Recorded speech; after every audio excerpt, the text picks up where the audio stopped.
Senator Renzi, Mr. Alabbar, it's a pleasure to have you here today. Welcome. It's a pleasure. We are talking here about connected Europe. Very quickly, what is your experience of Europe today? Well, I can answer. Yes. It's not good. I think Europe is a great continent and with great people, great future, great history. You know that 75% of the world tourists only go to Europe. That tells you something, no? But I also believe that it's such a disaster environment. Rule, regulation, anti-progress. But I believe also that the people of Europe, they care about Europe. I believe change will happen. And they will make changes because I'm sure they care about their families, they care about their children, they care about their neighbors, they care about their country. And I hope that happens really fast because things are not going very well. Senator Renzi, can the current shocks, the tariff shocks, have a positive outcome for Europe, a wake-up call? Yes, of course. I'm here as a pro-European, and my friend have to attack and I have to defend Europe. But I hate European bureaucracy more than him because I think European bureaucracy is the biggest enemy for our future. So we have to combine all together. First of all, Europe is a very complicated organization. Yeah. Why? Because we come from an incredible history of centuries of civil war. And after centuries of civil war, organize a new institution able to create peace and to create prosperity is not easy. But Brussels exaggerated, overregulated everything. The most stupid thing of European leaders was European Green Deal, when we decide in the name of ideology to create a platform unacceptable and too excessive and not good for the goals of Europe. The current situation, what is, this gentleman, one of the best entrepreneurs in the world, So kind. Yeah, it's true, decide to open and invest in Europe a lot of money. So he think last in Forte de Marne is not advertising, it's not commercial. It sounds a bit like it's it. very near to my city, so I know. What means that, okay, he attacked Europe, and I agree with him, we can do a lot of things. But he know how we can make money in Europe and also stay well. And I am investing now because it's the weak environment and I believe it will improve, so I'm doing my investment now. Yeah, but you are also a man, you invest now because you believe. Absolutely. Believe in the values, Yes. believe. And I take risk also. I'm willing to take risk. Yeah? That is the most important thing. So I believe, what is the point? I think we have to find a right mix between the problems of Europe, very, very, very deep, and at the same time, the opportunities of this country. There is one problem I'm really worried for that, is the demographic decline. Ms. Alabbar, you kindly said the nice things about Europe that are not the usual way of seeing things. No, but I feel also, I'm a citizen of the world and I feel bad for Europe. I mean, when I go to Berlin and I meet the mayor and they have 500,000 shortage of housing and he told me the planning could take 12 years to approve a beautiful area where we're going to do a park and a huge development, a big park. And he tells me that, we have to study the life of the lizard and the life of the snakes. I said, okay, let the Germans sleep on the street and make sure that the lizard and the snakes are in good shape. So he said, Mohamed, this is democracy. I said, yeah, in democracy, you guys are so busy with election, and we are so busy with construction. It's as simple as that. Senator Renzi, where does Europe have the upper hand as a response? Okay, it's very interesting to discuss about the system. Every country, every region have an history, tradition, and we believe in democracy. We think democracy is one of the pillars of organization of Western countries. That works better than other. I remember Winston Churchill. Democracy is the worst system in the world, except the others, he used to say. Very beautiful quote. Democracy is the worst system except the others. What I think, just a concept as a politician. 25 years ago, 30 years ago, George W. Bush tried to launch some wars in the name of export democracy. We understood in the last 25 years it's impossible to export democracy. It's not a good idea, export democracy. We can defend the human values, we can defend human rights, but export democracy that didn't Therefore, Your work. Excellency, I'm so sorry, but what business do you have for somebody in company or country X that you want to export your way of thinking? It's not your business. That is I absolutely mean, like what you got to do with other people's lives? We have nothing to do with this country's lives. So which letter from God came down to you to say you will be responsible for the world? We want to see this letter. There is a letter there. But I don't think I know, Bush we want had to see that. it, you know. But There is a letter. We want to see. Leave people alone. I think that is not a letter in the table of White House 30 years ago. But I think that happened. And as a politician, we have to check what happened after. This operation didn't work. That means Europe have to cancel democracy? Absolutely not. Not at all. The problem is respect each other, respect the other systems. We have to respect that. But at the same time, try to increase every day the system. Thinking about that, democracy today is not election every 5 years, but election is every day in the social media. Because I love what you say. I love what you say. That is the say. problem for, if you think a leader, you are a businessman. You have a Absolutely. project, you have a business plan, you know what will be the revenues. I watch you social can make media. mistakes. Social media is the greatest democracy. Social media is the greatest democracy, but it's the greatest problem. Yeah, But it's the greatest problem for us. Yeah, but we why? have to deal with it. Because if I'm the mayor of a city and I want to organize a plan, and this plan I know will work in the future,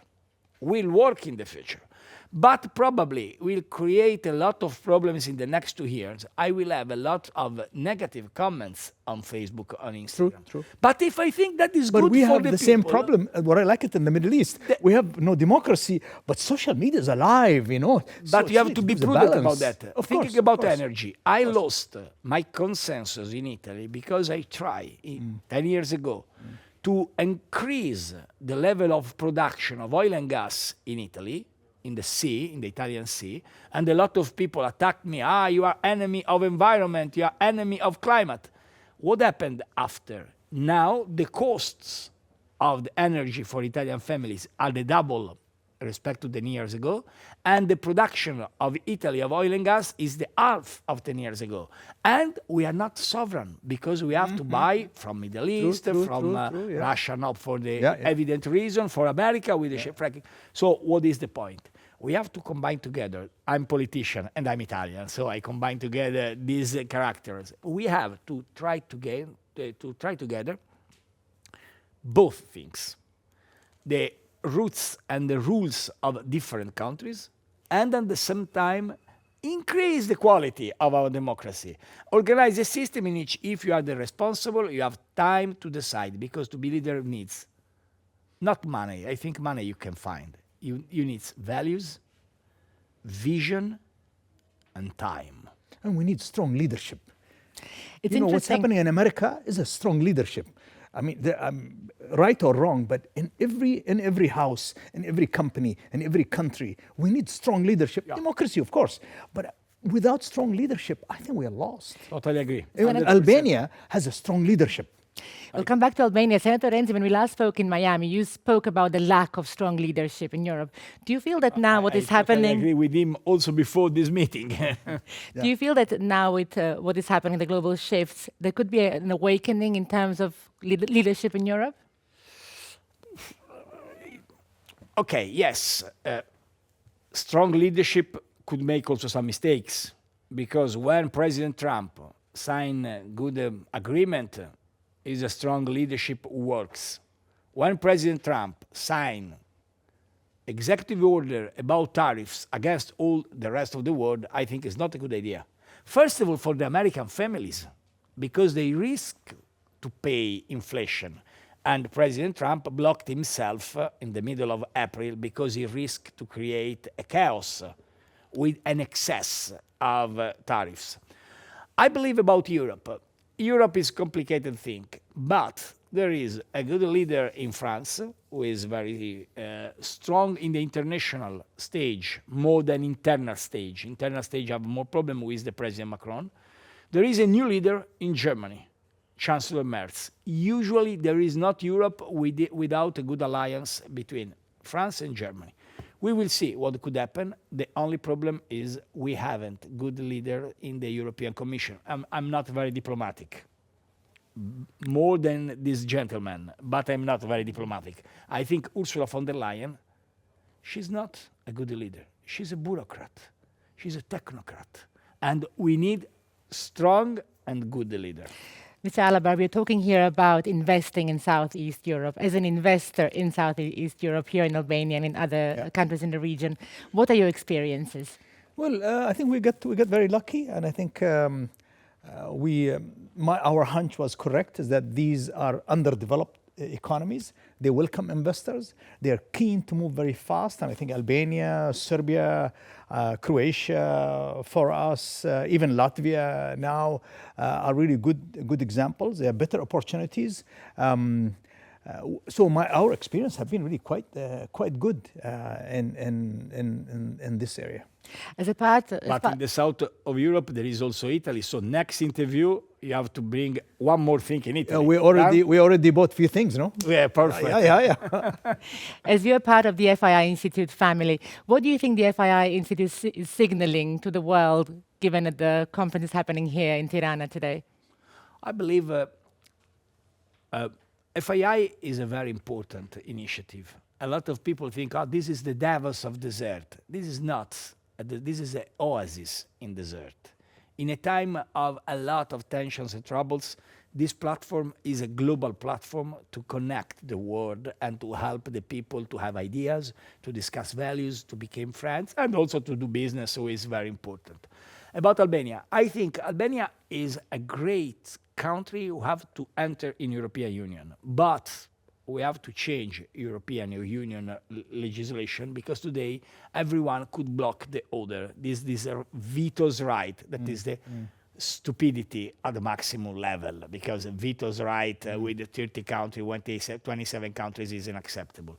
I hope Albania could enter as soon as possible, and I hope Europe became more energetic, more dynamic, more efficient, but with the same passion of the future there is in the words of Mohamed. There are in a lot of startuppers, in a lot of venture capital, in a lot of old entrepreneurs, in a lot of people who don't think Europe have to be a museum. I love museum, but I think Europe have to be a lab, a laboratory. Good comment. Mr. Alabbar, what markets are you now especially excited about? Oh, still East Europe I'm excited about. I'm expanding in East Europe. I am looking down south, so I am quite active in Madagascar at this stage, Tanzania as well, while my wife tells me I should stop. But the world is such an exciting place, and we realize that out of all the work we do, is that whatever investment we put in any country, the ripple effect in the economy, on people's jobs, on creation of new businesses, and growth, it's 3 times. And I think that's really what excites me about, for example, as Madagascar, because people need help in Madagascar. But definitely the Middle East is still growing strong for us, India. But East Europe is very unique for myself. I'm expanding in Italy. I just acquired quite a large property around Venice, which is a very historic monument, right? Yeah. Yeah, on a beach. Important. So we're still looking at opportunities in Europe as well. As a closing remark, if there is one thing you would like to be the impact of FII priority in Tirana, what would you like it to be? Education. Education have to be the key point for everything. Education is the key to create new leaders, new vision, and new hope. And if you want to create a different future, we need a different education. What do you mean by different education? Education is a Latin expression who come from educo, means bring out the people from the tradition, from the old things, from the bureaucracy, from the weakness. Bring out. Education is an expression. Educo, come from Latin. So we have to bring out the new generation and to give them an opportunity to become the new pioneers of the future. My comment on that is that I think we are here to celebrate the exciting part of Europe. We are celebrating the success of these countries, including Albania and Kosovo and Montenegro and Serbia. So I think it's a great move to really tell the people of this region, in the Balkans at least, and beyond, to say we congratulate you, we come here to celebrate you, to support you, and move forward, and don't stop. Thank you very much to both of you. Thank you. Thank you.